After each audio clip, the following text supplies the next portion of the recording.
Well, I don't know if this will show my bias against for-profit universities. Well, I'm sure there's some good ones, but it seems very few. And there's more and more data coming out today in the New York Times. The Bidens are talking about, if a company goes under a nonprofit, and so many of them do, it's incredible. And then see, the government has to pay back. Uh, Forgives the loans if they go out of business. So they're stuck with the bill. So now what they're saying is, hey, if you own a nonprofit, you can't run away if you go out of business. But they find ways. These millionaires find shell companies and they can't find you anyway.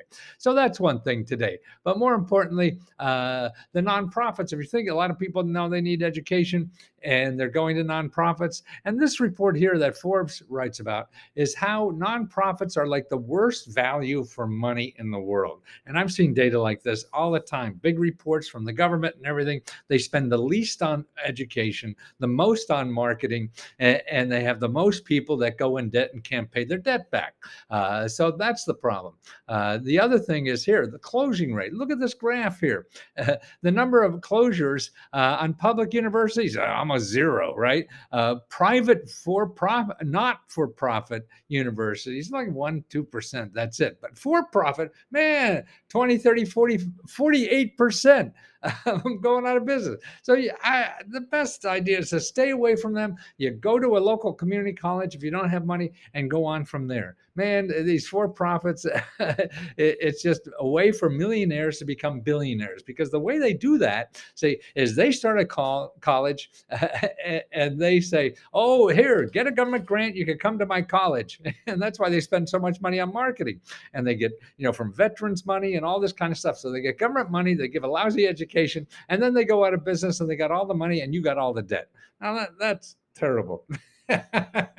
So stay away. But one thing here, you should know, all the people with student loans, and you're going to have to repay student loans now starting again in, I think, 1st of May. It's called the Borrower Defense Loan Discharge. That's why if you say, hey, no, this business, I mean, this uh, college was terrible, and they said I was going to make all this money and I didn't, so you could get that loan discharge.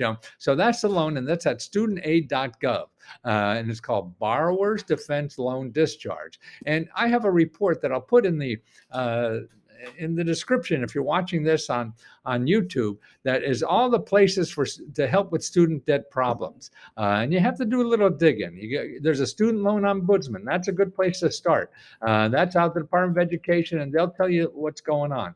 And then the Consumer Finance Organization. They have a great analysis of all the options you have to do that. And of course, your congressmen and things like that. Then there's some nonprofit organizations that are really good at helping. And so when you're getting help with your student loans, people are going to call you, people are going to email you, people are going to text you, hey, I'll solve all these problems. No, that's going to cost you money. You want to know how to do that without that. And that's by going only to .gov or .org. Stay away from all. Get that listing in the description below. And if you need more help, this is what we do at Let's Go Help.